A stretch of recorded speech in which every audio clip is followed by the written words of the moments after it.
Hi friends, మొన్న మా తమ్ముడు మా తాతయ్య అయితే మొక్కలు వేయడానికి మట్టి వేసారు కదా. ఆ మట్టి ఏమేమి మొక్కలు వేసామో చూడండి. మా తమ్ముడు చూపిస్తున్నాడు.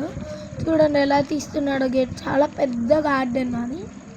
ఇంకా మ్యాంగో ట్రీ ఇది వచ్చేసి. భార్గవ్ అయితే దాన్ని పట్టుకుని ఆడుకుంటున్నాడు చూడండి. ఆ తర్వాత కింద బచ్చల కూర ఇది. మా మమ్మీ అయితే అక్కడ డబ్బా కనిపిస్తుంది కదా, అందులో వర్మీ కంపోస్ట్ తయారు చేస్తుంది. ఇది దానిమ్మకాయ చెట్టు, చిన్నగా పువ్వులు వచ్చినాయి. ఇవి జాంకాయ, 3 కాయలు వచ్చినాయి చిన్న చిన్నవి. ఇవి గ్రేప్స్, ఒక పువ్వు వచ్చింది గ్రేప్స్ చెట్టుకి. ఇంకా మందార చెట్టు గ్రేప్స్ చెట్టు పక్కన. ఇంకా మేము కింద అయితే తినేసి వేసేసిన ఇదైతే నేరేడుకాయ.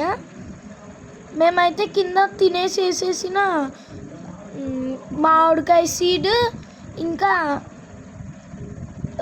పనసకాయ సీడ్స్ ఉంటాయి కదా అవి. మీకు వీడియో కనుక నచ్చినట్టయితే లైక్ చేయండి, షేర్ చేయండి, కామెంట్ చేయండి, సబ్స్క్రైబ్ చేయండి.